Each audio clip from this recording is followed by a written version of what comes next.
দর্শক দেখেন এই ডাকনাটা গুছাইছি, ডাকনাটা গুছানোর পরে এখানে ওরা এমন একটা জিনিস করে রাখছে যেটা নর্মাল মানুষ আসলে কখনো বলতেই পারবে না বা ধরতে পারবে না।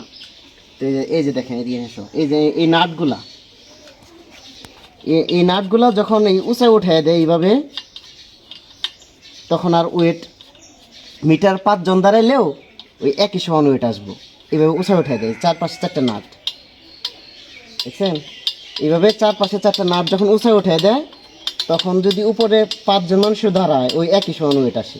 এই যে এইভাবে উঁচায় উঠায় দেয়, আপনারা দেখতে পাচ্ছেন। এই যে 4টা নাট, এই পাশে একটা নাট, এই পাশে একটা, আর এই যে পেছন পাশে 4টা নাট, এই যে এই পাশে।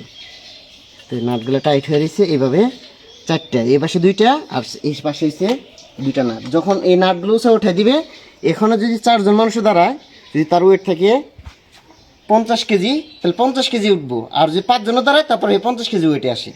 পরবর্তীতে যখন এই ডাকনা খোয়া সবগুলো দেখতে পারলাম, পরে দেখি যে এরকম চুরি করে আসছে। আসলে যে মানুষ যে আল্লাহ বলছে যে ব্যবসা হালাল আর সুদ করতে হারাম, আর এই ব্যবসারে ওরা এমনভাবে করে রাখছে যে কারণে সাধারণ মানুষ বুঝতেই পারবে না যে ধানে কীভাবে চুরি করে। তো প্রিয় দর্শক, যারা ধান বিক্রি করবেন অবশ্যই তারা এইভাবে সতর্ক হয়ে নেবেন আর মিটারটা ভালোভাবে চেক করে নেবেন।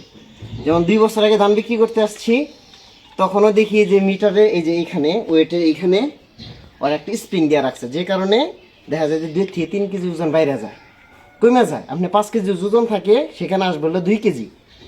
তো এরকম। তো প্রিয় দর্শক, যারা ধান বিক্রি করবেন মিটারের মাধ্যমে, অবশ্যই আপনারা সতর্ক হবেন এবং কি দেখবেন এইভাবে যেন আপনাদের ধানে কোনো ক্ষতি বা চুরি করতে না পারে। তো সবাই ভালো থাকবেন, আসসালামু আলাইকুম। আজকে আমার মেজর ধান বিক্রি করতেছে, তো ব্যাপারী আসছে। তো ব্যাপারী আসার পরে এই যে পেছনে কিছু ধান বস্তা পড়ছে, বড় বড় একটা বস্তা, প্রায় 90 কেজি ওজন আছে। তো সেই হিসেবে চাচা বলছে, পরে আমি আসছি দেখার জন্য। এই যে মিটার, এই যে মিটারের মধ্যে এমন কিছু একটা করে রাখছে যেটা মনে করেন যে মানুষ ওয়েট যদি 2 জনের দাঁড়ায় একই সমান ওয়েট আসে। 1 জন দাঁড়ালে যেমন 70 কেজি ওজন, 2 জন দাঁড়ালে সেই 70 কেজি ওজন আসে। পরে বললাম যে কে রে এমন কে, পরবর্তীতে একটু সন্দেহ হইল। পরে যেভাবে ঢাকনাটা